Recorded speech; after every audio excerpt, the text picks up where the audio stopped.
Hey coaches, I'm going to teach you how to do market research in your life coaching business today.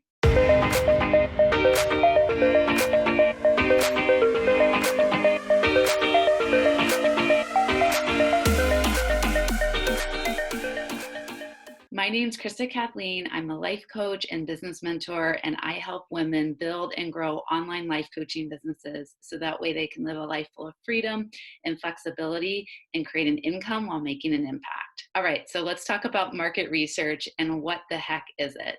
I know it's not the sexiest of topics, but trust me, this is something that you absolutely need to do in your business before moving forward with creating any type of program or offering or content on your social media channel. So market research is an organized effort to gather information about target markets and customers, know about them, starting with who they are. It's a very important component of business strategy and a major factor in maintaining competitiveness. So, what does this mean? It means that you have to get really good at asking for feedback so that way you really understand what the unique pain points and desires are for your ideal clients. You have to understand what the gaps are for them. A business is driven by demands and needs of your customers. So if you don't know what these are, then it's going to be really, really hard to find clients for you moving forward. All right, let's use this example with a moisturizing face witch hazel toner. All right, so think about a customer who's in the grocery store and they're walking down the beauty aisle and they're like, man, I need something for my face that's going to moisturize it, that it's not going to dry it out. I have really sensitive skin, and I don't like using moisturizers that clog my pores and leave my face feeling all shiny and oily, right? And so they're looking at all these different labels and they say this one and says moisturizes skin, alcohol free, nourishing hyaluronic acid and vitamin E to soften, condition, and gently remove impurities without over drying. Bam, perfect fit, right? So their pain points were that I have sensitive skin, my pores easily get clogged. Their desires, their goals are that I'm looking for a moisturizer that can help me with the struggles that I have with my skin, right? So they're not walking down the aisle saying, okay, I need a moisturizer that has polysorbate 20 and phenyloxin ethanol. Like, those things don't mean anything to me. I'm sure they don't mean anything to you as well. And so I see a lot of life coaches do this online when they're advertising and they're talking about their services and they're like, I have life coaching sessions. Who wants them? And then they hear crickets. People don't buy life coaching sessions, they buy answers to their solutions. So, this is why we need you doing market research so you can truly understand what is it that your client is struggling with. And then, when you know that, then it makes it so much easier to create programs and contents to help them to find solutions to the answers. So I want to share two quotes with you that will further help explain and help you to understand why market research is so important. So the aim of marketing is to know and understand the customer so well the product or service fits him and sells itself.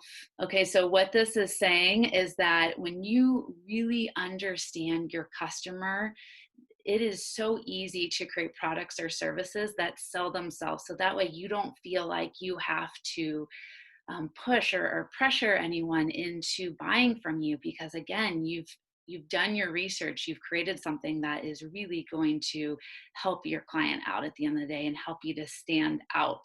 Remember when we talked about that definition earlier, helps you to maintain that competitiveness. So there's a lot of life coaches out there that are offering coaching sessions, so you need to know what makes you stand out and what makes your services unique, so someone's going to want to go with you versus another life coach out there. Another quote from my favorite branding coach, Kelly Webster Preston. She says, with your favorite client, you should know how she takes her coffee and the color of her favorite underwear. So again, really getting intimate with your client's needs and understanding who they are so that way you can best serve them. All right, next, let's talk about the 6 different ways on how you can easily do market research in your business right now. Okay, so the first way to do great market research is to offer virtual coffee dates. And the best way to do this is by creating a post on Facebook or Instagram, and I'll show you an example on each of how you can get, and I recommend getting 5 volunteers to start out with to do these virtual coffee dates with you. So I created a post here, and I was coming from the lens of like, I was a divorce coach. So I said, hey, everyone, I need your help. I'm creating a brand new digital course to help women who have recently gotten divorced and are looking for guidance on how to navigate their new normal. In order to create the course, I'm looking to interview 5 women who are between the ages of 30 to 50, have gotten divorced in the last year, live in the United States, who have small children under the age of 5. If this is you, then comment below and I'll reach out with more details. Or if you know of anyone who fits this description, then tag their name below. In exchange for your time, I'm offering free Starbucks cards, so your next pumpkin spice latte is on me. Thank you so much for your help. So let's break down this post. I got really specific and I said, basically, this is what I'm doing. I'm creating a course. This is who it's for, and this is how you let me know if you're interested. So you want to be super specific here, right? So I said, I'm looking for women who've recently gotten divorced. And then I went into even more detail.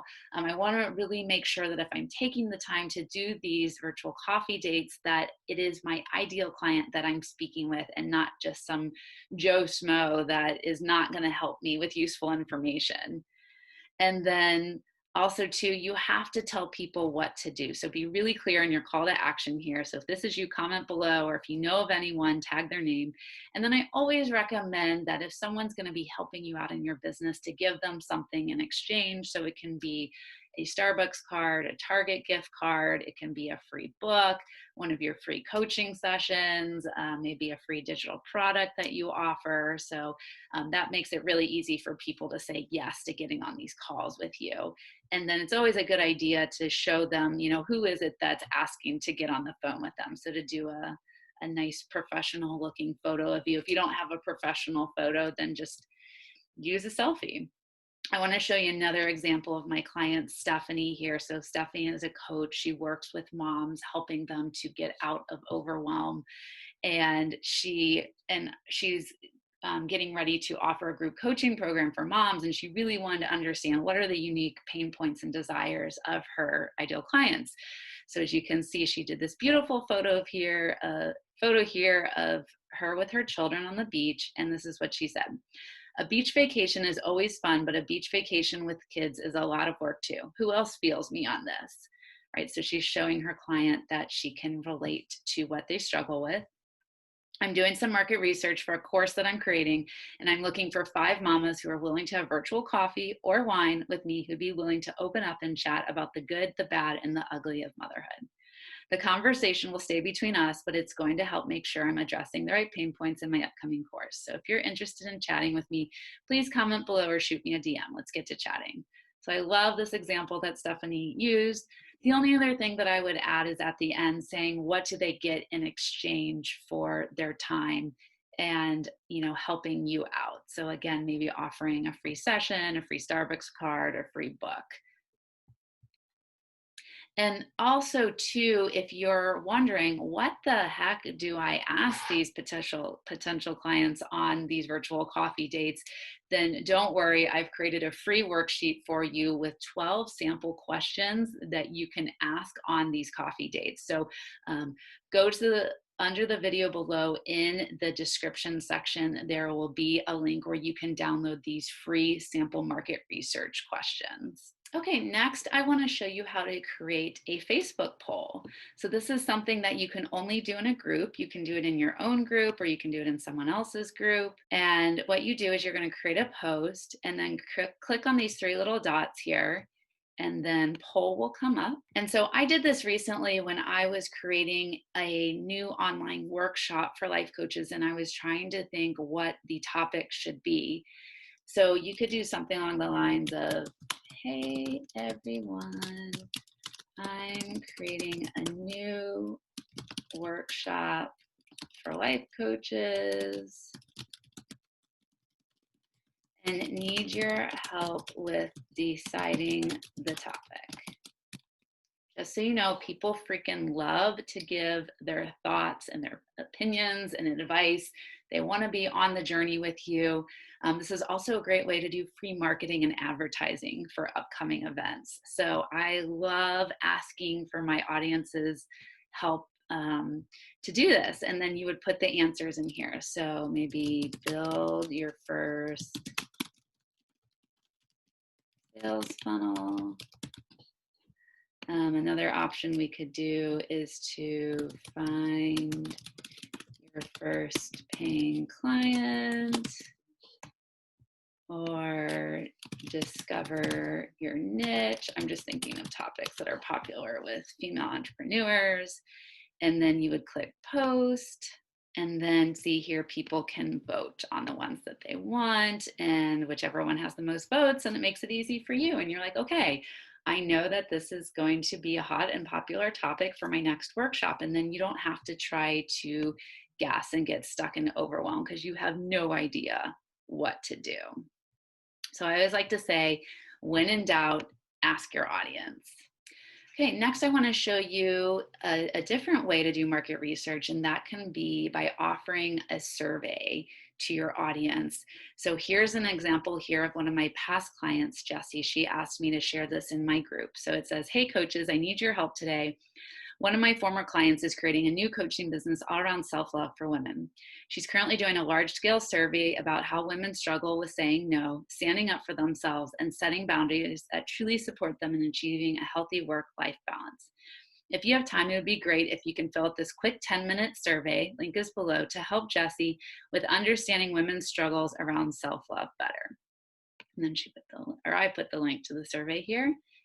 So this is Google Forms. This is really easy. You can create this within minutes. And so see, they have their photos here, Jessie and Vivian, who are leading this survey. And then it's always a good idea to estimate about how long it'll take. People are busy. And then they ask some questions here about age, relationship status. Do you have kids? What's your occupation? What's your monthly income?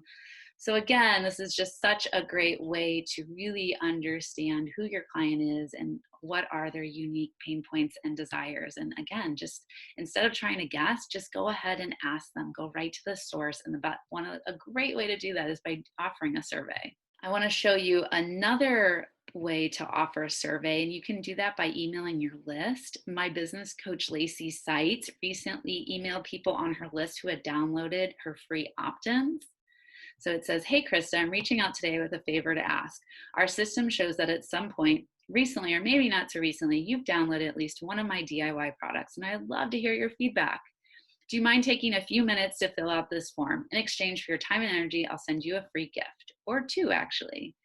So when I saw this, I was like, heck yeah, I'm gonna take the time to fill out this form because I want her content. And of course I want a free Starbucks gift card. Right? And so here she put a link to the form here, and she didn't do Google Forms. I don't know let's see, this is really smart that she linked this back to her website, because then look, you're on your website, you can look up her content, her services. So you want to try to put stuff on your website as much as possible. But again, surveys are such a great way to get feedback and to do research. Okay, another great example is to ask questions in your Facebook group when people are considering joining your group. So over here for membership questions, I got this idea from Amy Porterfield, and it has been so freaking useful and helpful for me with creating content. So my first one was, how'd you find this group?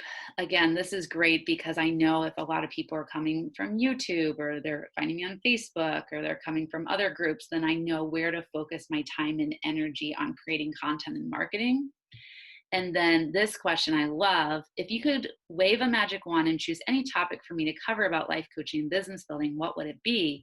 And then people give you the answers of the things that they want to hear about. So then for me, for example, when I'm creating my original YouTube video every week, it's so easy because I have all these different responses from people are telling me exactly what they need to hear, and I don't have to waste my time guessing.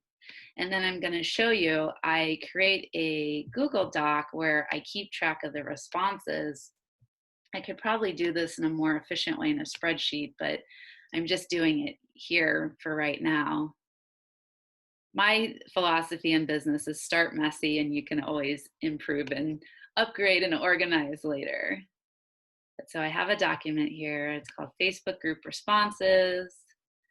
And this is where I keep track of like the things that people are asking about, right? So ways to break into corporate workshops, training, imposter syndrome, course development, getting over nervousness and start charging already, structure and money mindset, good questions for someone rebuilding their life after overcoming a drug or alcohol addiction. So again, this just makes it so freaking easy for me to create content and programs for my ideal clients because they're literally telling me what they need right here. All right, and then our last example today on how to do powerful market research is just go to your good old friend Google. So again, you want to step into your ideal client's shoes and think about what are they staying up late at night and struggling with, and maybe typing into the Google search bar. So maybe they're saying, maybe you're a health coach and you want to help people to get healthier and maybe break their sugar addiction. So you're going to type in how to stop your sugar addiction. And see already, well, no, that didn't really work right there. But so how to stop your sugar addiction. And so you can see these different like keywords that come up that are going to be really useful for you. So a simple 3-step plan to stop sugar cravings. You can look in here. People also ask, what deficiency causes sugar cravings? Why do I crave sugar so much? Is there anything I can take to stop sugar cravings? So again, this should be like sparking your creativity and being like, oh, okay. So in my next online course about helping people to stop sugar cravings, I can talk about why they crave sugar. I can talk about what nutritional deficiencies they might have that causes sugar craving. I can tell them different things they can do to stop sugar cravings. So again, it's just giving you all these great answers. And then you can come down here and see the searches related to how to stop your sugar addiction to, you think of creative title names here, kill sugar cravings, foods that curb sugar addictions. This is also great for creating blog post topics as well. Okay, so let's quickly review the 6 ways that you can do market research today in your coaching business. So number 1 is to offer virtual coffee dates, and I recommend getting on the phone with 5 people as soon as you can, and in exchange offering them something for their time. And remember, if you want the 12 sample market research questions to ask on your virtual coffee dates, then go under the video below and grab that free worksheet that I created for you all. Next is you can create a Google form survey and email your list or post it on social media and ask people to fill out the answers for you on your Google form. Third is you can create admission questions into your Facebook group, asking people about the topics that they most want to hear about and where they're finding your group from. And then last, you can go to your good old friend Google and type in things that you think your ideal client might be wanting to know the answer of, and then see what comes up as far as like topics and keywords and ideas of what people are searching. And remember, when in doubt, ask your audience. All right, everyone, I hope that you found this incredibly useful and that by doing market research, it's going to help you to find your paying clients and to start creating powerful content and programs that truly serves your audience's needs. All right, have a great day, everyone. Bye.